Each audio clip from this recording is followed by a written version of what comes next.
Hi, everyone. So, this talk today is going to be at the request of a follower. I've asked, what topics would you like to hear me talk about? And I've heard people say stories. And, stories are actually a great way to educate and give information to the world. And I like stories too. That can be a good way to capture an audience. So I'm going to talk a little bit about my childhood today, my crazy wild ride of a childhood. I say when I start this conversation, I was raised by a single mom, raising four of us in the 60s into the 70s, and then I was the youngest. I would have graduated high school in 1985. And my siblings and I were all 2 years apart. My oldest brother, was born, my only brother. Well, oh, no, I have four half brothers. I'll get into that. Alas, Bob was born in 61. My sister Tina was born in 63.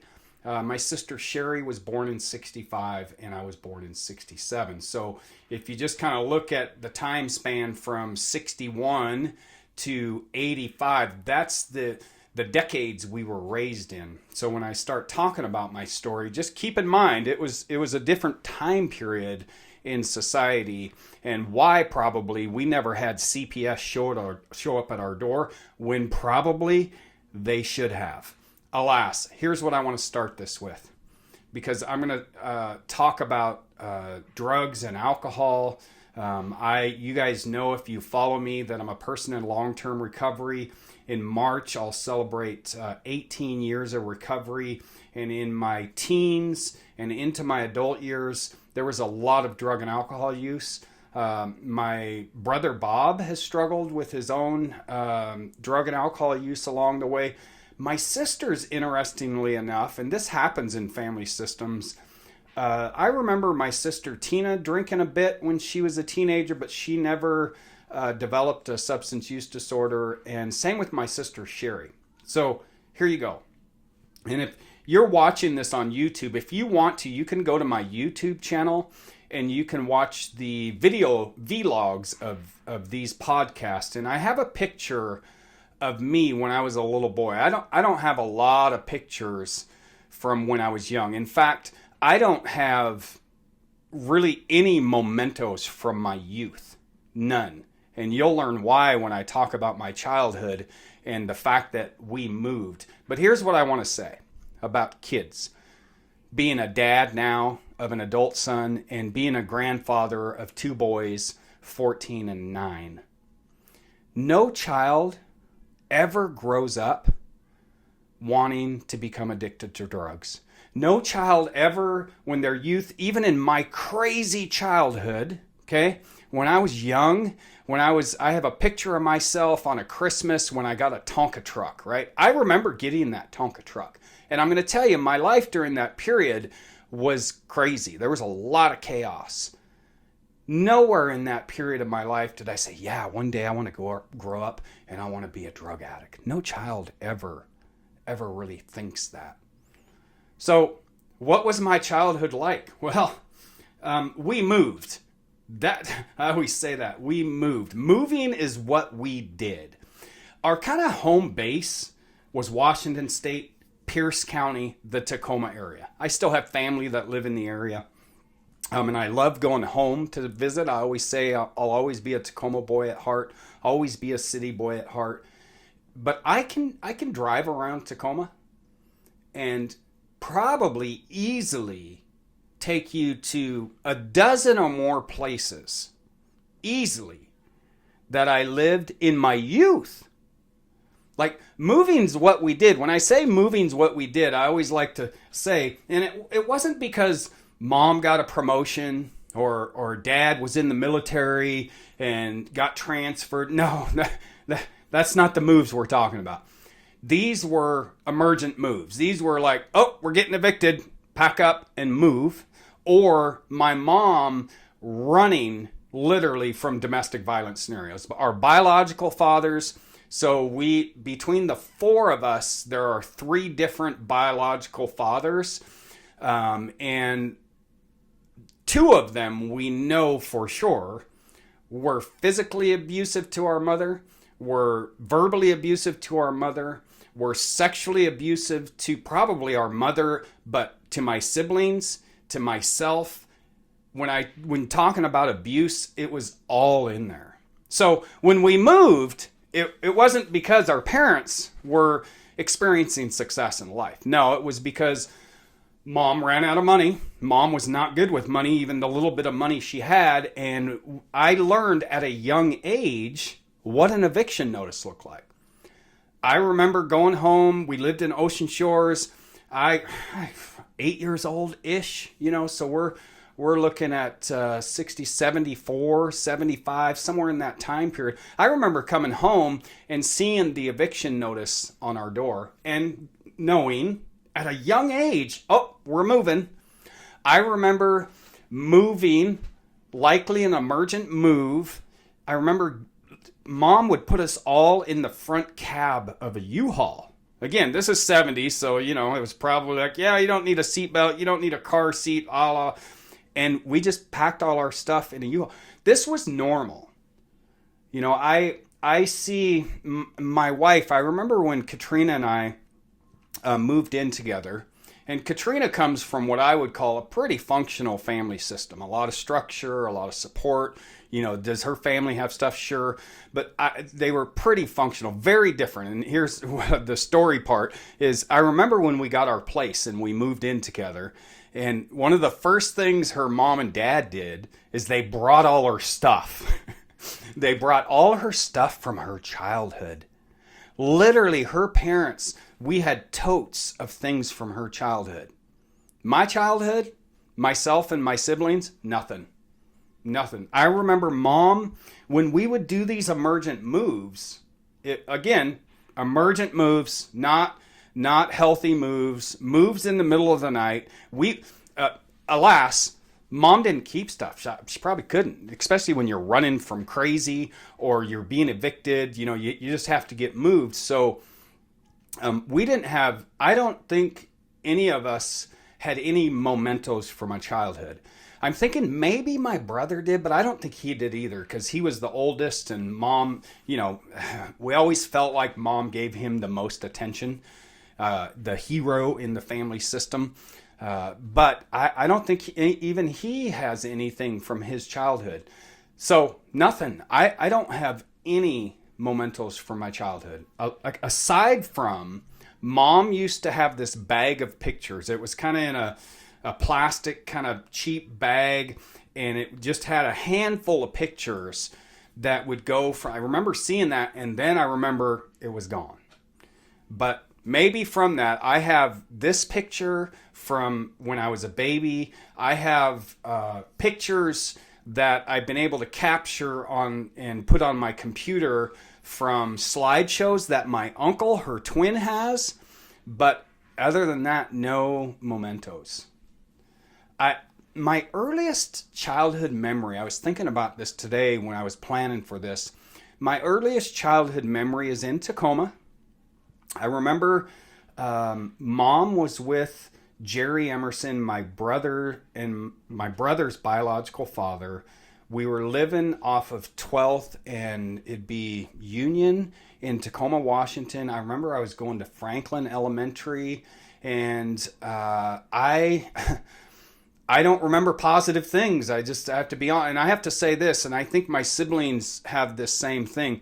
I have literal complete periods of my childhood with no memories. And now that I'm an adult and I've learned and I've educated myself, that there's probably a pretty good reason for that. Because of the abuse and the chaos and the trauma and all of that. I have literal swaths of my childhood. I don't remember anything. And I've learned that that's not really normal. I've learned that your brain protects you from remembering certain things. But I remember we were living in Tacoma off of 12th, and it was the one time we had a big dog. I've always been a big dog guy, in part because along the way as kids we had big dogs. Mom was with Jerry Emerson, and I remember it was Christmas time, and Jerry was a drinker.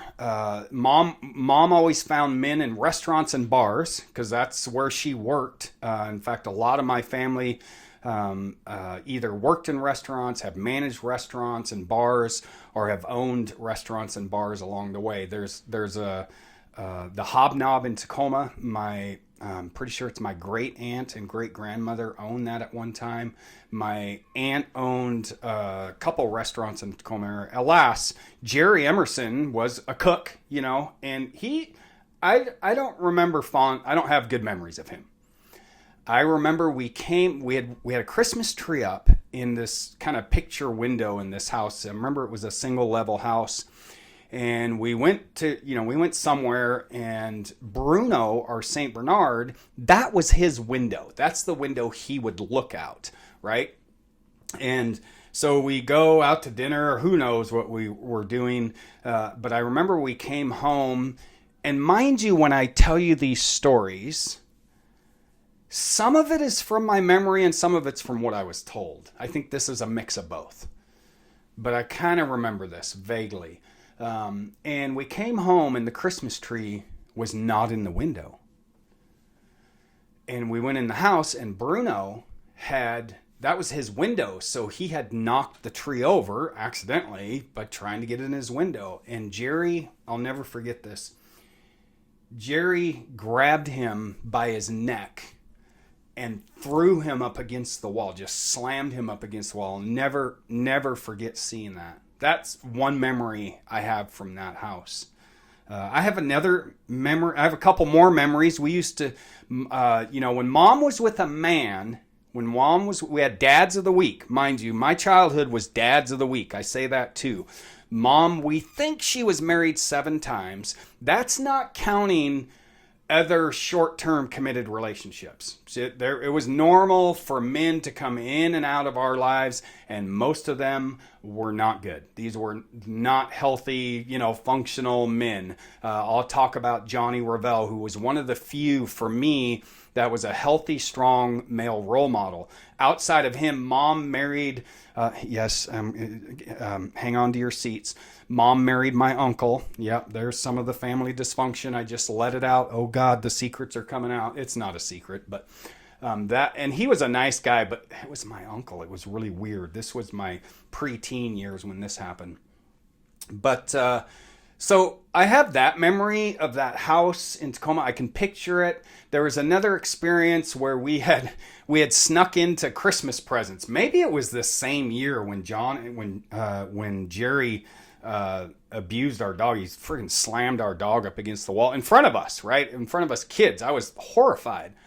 But we snuck into Christmas presents when Mom wasn't home, right? We unwrapped them to see what it was, and my brother was usually the leader of these efforts because he was the oldest. He was a kid too, and we each opened a present, and my present was this is 70s, early 70s. It was a STP car. I'll never forget it. You would pump it up and then hit a button and it would take off, right? So we opened these presents. Well, we broke it.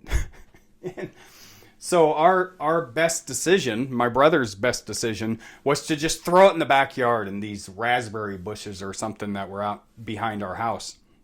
And Christmas Day comes. And this is the story of my life in a nutshell, friends. I was the youngest of 4 in a lot of chaos. And these kind of things were normal to have happen. So we open all the presents on Christmas Day, and Mom goes, we're missing a present, right? And what happens? My siblings blamed me. They're like, oh, David got into it and he broke it. I got blamed. I was the one that got in trouble. We were all involved, but I got in trouble. Another memory from that house. I remember also a time, I don't have negative feelings toward my brother for some of the things that happened, but because I can only imagine what he experienced. He was like put in our father role in way too many situations. Like, we never had babysitters. I should throw that out there. When Mom didn't have a man, right? So it was single mom raising 4 of us. I never remember us having a babysitter. Our babysitter was our oldest brother. And if he took off, then my oldest sister. We were all kids, like literal kids. So I remember this is a weird time. It's always stuck in my brain that my brother, we had neighborhood friends, and my brother forced me to get under a blanket in our backyard with a girl. And I was young. I was really young, and it just was really weird. Yeah, that it was really weird. Those are the memories I have from that house in Tacoma. I have, in my childhood, while it's full of chaos, full of chaos. Oh, I should have said this. If you want to read about my life, if this bores you listening to me, if you want to read about my life, I have written pretty good lengthy blog post, davidadouglas.blogspot.com. Go there, and if you go to months of March, throughout the years that I've had that blog, I have written about my life in the month of March because that's my anniversary month for being a person in recovery. So, Ocean Shores is a place that we lived for a couple, 3 years-ish. I'm not sure exactly. I went to elementary school there, and if I had to guess, second grade, maybe third grade, we were only there for a couple years. But I have some good memories from Ocean Shores. I remember I was free. Like, again, the mom was with Jerry for a little bit at Ocean Shores. There's an A-frame house in Ocean Shores, Washington, still there on Frigate Street. That was the one time that I remember distinctly seeing my mom get hit. Jerry, we slept upstairs in the A-frame, and it wasn't real big, so there were 6 of us, right? Mom and Dad, Jerry, and my siblings and I. And I'll never forget hearing my mom screaming, and it woke me up, and I looked out over the banister, and I saw Jerry hit my mom. I remember that. I said I have positive memories of Ocean Shores, and I do, but that has never left my brain. Yeah. So that was, I don't know how long we lived in the A-frame. I don't know how long Jerry was with us. I know Mom left Jerry, went back to Jerry, left Jerry, went back to Jerry. I think the same thing with my biological father. And almost every time it never worked out well. A lot of alcohol, a lot of domestic violence, a lot of dysfunction. But we lived, when Mom was single from my memory, most of the time we lived in Ocean Shores. We lived in, that I remember, 2 separate motel, and maybe one was an apartment complex. And so in one, I think it was a motel, and the building's still there. It's apartments now, but I think it was a motel when Mom and when we lived there. And I think my mom managed it. Mom did do that. She cleaned the rooms, but she must have been managing because she had a kitchenette. So Mom had a kitchenette motel room. My brother and I had our own motel room, just a normal motel room. And my sisters had their own motel room. Now, mind you, we're all kids. And Mom worked in the restaurant and in bars. And so when did she go to work? When did she make the most money? At night. So she would leave to go to work. Usually 2-3 o'clock, she was gone, headed to work, and she would be gone. She would be gone until 2-3 in the morning, sometimes later, sometimes coming home alone, drunk, or just coming home and going to sleep. Or, well, I remember very well bringing men home and waking us up. Oh, I want you to meet someone new. And they would bring food. We would like that because we were always hungry. We never had enough food. But imagine motel with all exterior doors. It wasn't a hotel style where you walked in a main door and the rooms were on the inside, facing the inside. No, they were all outside. I think about that now. It's like, wow. That is really scary. Now, going back to the freedom. Us kids, when Mom went to work, this was normal. Mom would leave and put Bob in charge, my brother. And Bob, number one, was a star athlete. He played every sport. I don't know academically how he did. I think he probably did excellent. Bob did everything really well. But Bob also had a pretty strong social life in Ocean Shores in the mid 70s, right? And so mom would leave to go to work, put him in charge. He was our babysitter. And pretty normal, he would most of the time make sure we ate dinner, and then he was gone. He was gone. He would leave. And so then you have my sisters and I to fend for ourselves. So I remember many times just walking around Ocean Shores. A kid. I 8 or 9 years old, just walking around, doing whatever. I actually got my picture in the Ocean Shores newspaper. They're somewhere in an archive somewhere. We had Bruno, massive short-haired Saint Bernard, and he used to hang out with me most of the time, or my brother, whatever. But I got my picture in the paper because I used to ride him like a horse. Literally, that's how big he was. And so there was a reporter that lived in our neighborhood and took my picture with him. But we were alone, friends. We were no adult supervision. Now, you can imagine that probably didn't go well. It usually didn't. There was just a lot of different things happened. I remember one time we got woken up. Mom came home with a man. I remember he had food, hot food from the restaurant, and he had a TV. Literally, he had a portable black and white TV, and it was the coolest thing ever. And I don't even know if he ever stuck around or not. I don't remember that he did. But normal fare. Mom worked. She probably, most of the time, I always remember Mom was always working. I also have the memory of this same place where we were living in Ocean Shores. Mom had the kitchenette by herself. Me and my brother had our own little motel room I think it was right next door they were all in the same hallway. It wasn't real big. And then my sister's has theirs. And I'll never forget coming home to ambulances being at our house. And I'll never forget seeing my mom curled up on the couch. I'll never forget this, in the fetal position. Just now knowing what it was, she had a nervous breakdown. She was completely depressed. My mom, I can't imagine what it was like for my mom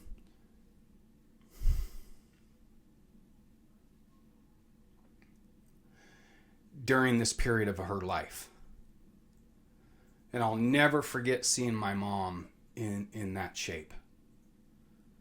But here's what's really interesting is she always bounced back. She didn't have a choice. Family support. My mom, grandma and grandpa Hesselwood, I know they tried. My grandma Turco, I remember she would come visit us. But it was also really hard to track us because we moved so much. I remember I found my biological father when I was 29 years old.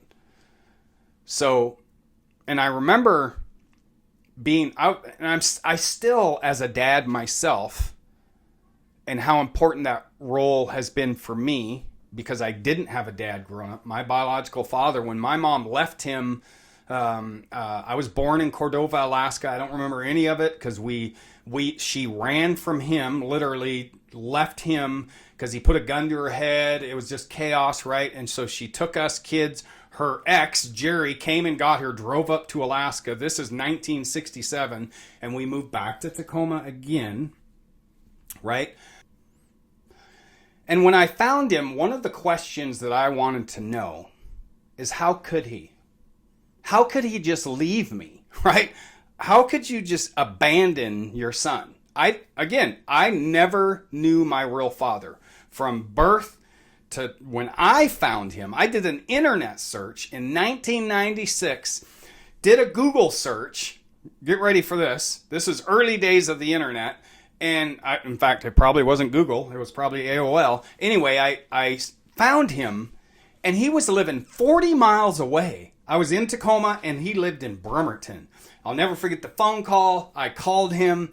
He owned that, yep, you're my son. I'm your dad. We met, right? But the point of this story is I was like, how could you? How could you just abandon me? How could you just leave me? And I gave him this much. He says, I lost track of you guys.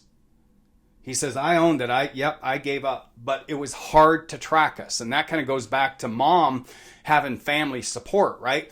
Her parents, it was hard to track us. This is pre-internet, friends. This is way before cell phones. So we would move so much that I gave my biological father that much, in that, I can understand, just based on how much we moved and how frequently we moved, that it would be hard to keep up.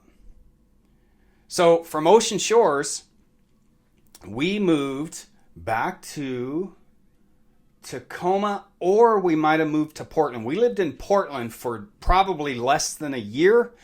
I remember the guy mom was with. She moved there because of a guy.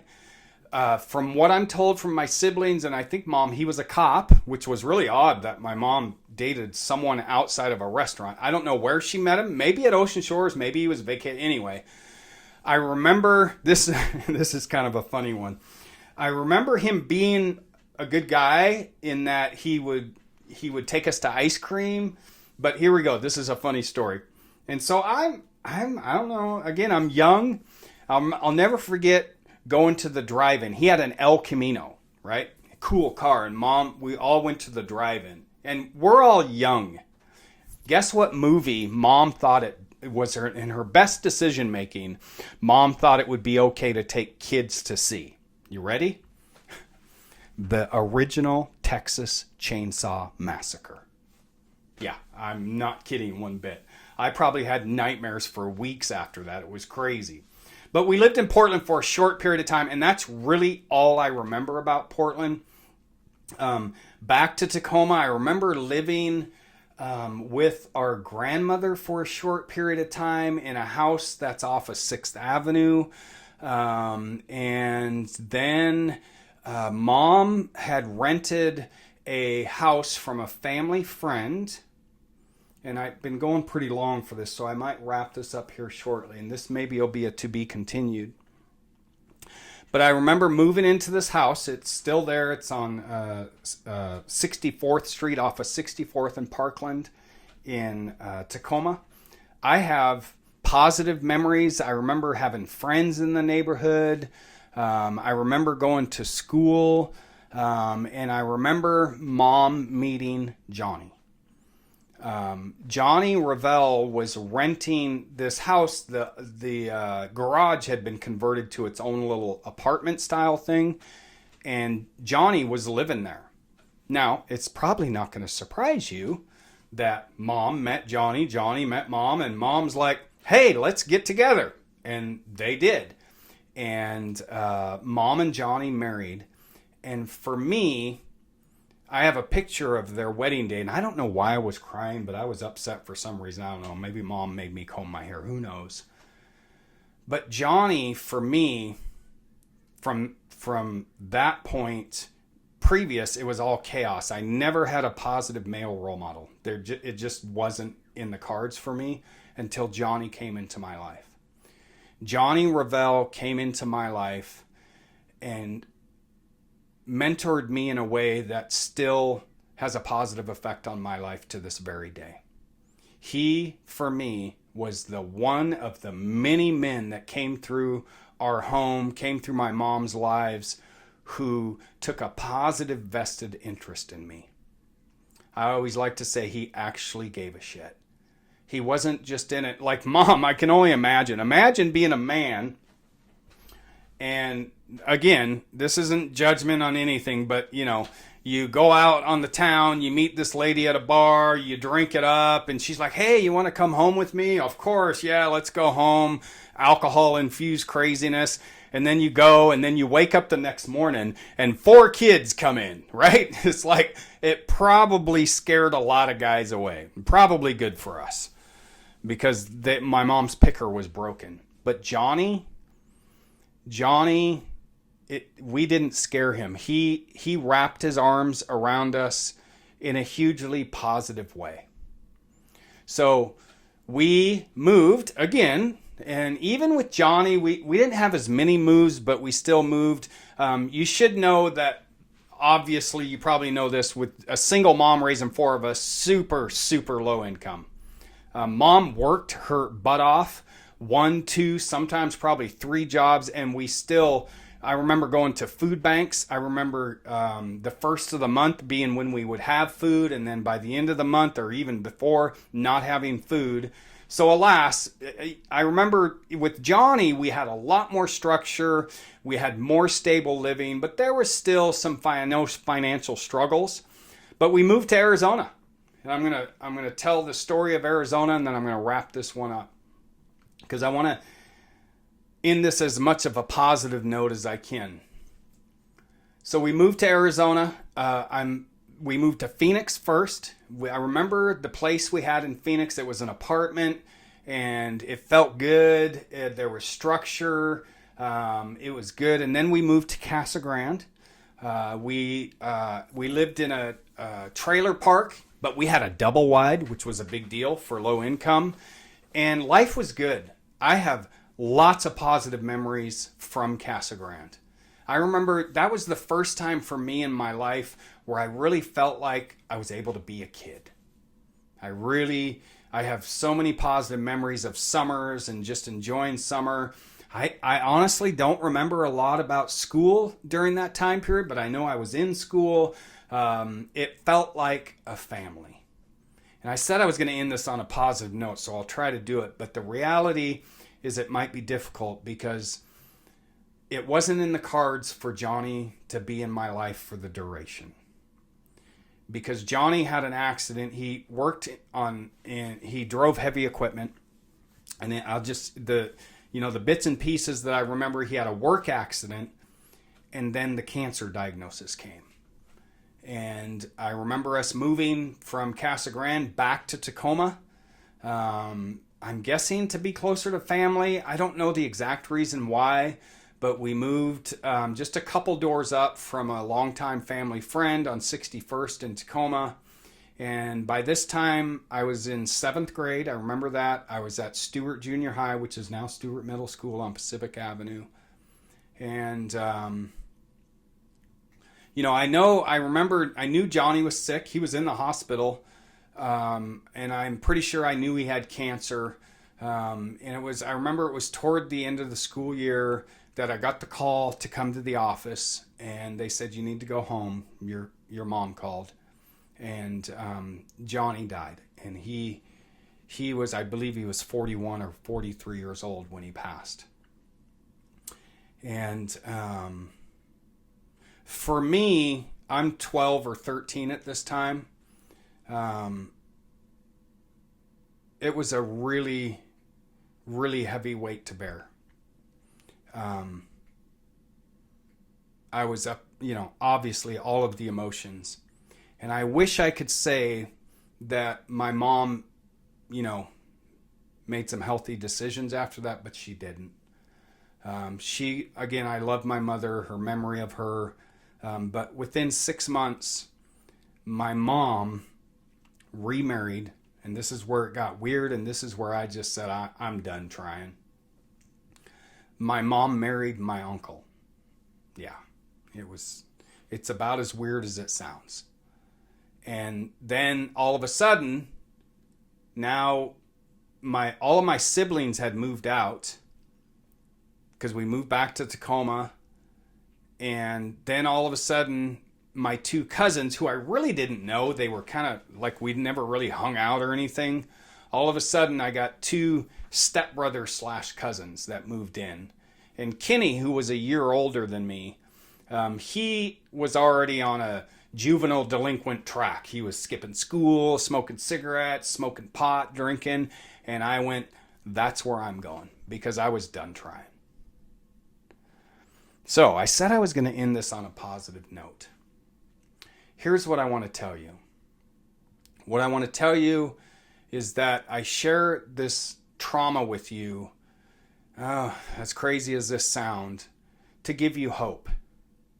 One, if you're a parent of a child and you have dysfunction, you can make the decision to turn things around for yourself and for the trajectory of your child's life. You can do that. I'm an example of someone who has done that myself for my son, and my son has done it for his sons. And what we've done in our lives through healing and counseling and education is we've literally broken generational cycles. Generational cycles of addiction, generational cycles of trauma, generational cycles of dysfunction. And so if you're out there and you're listening to this and you're thinking, oh my gosh, what am I doing? I want you to know that you can make a change. You can tap into the resources to get education on being a good parent. Go to classes with your child to learn how to be a healthy family. If you struggle with drugs and alcohol, you can access resources to get help to turn your life around. I hope you've enjoyed this talk. I hope you have a great day. Love to all.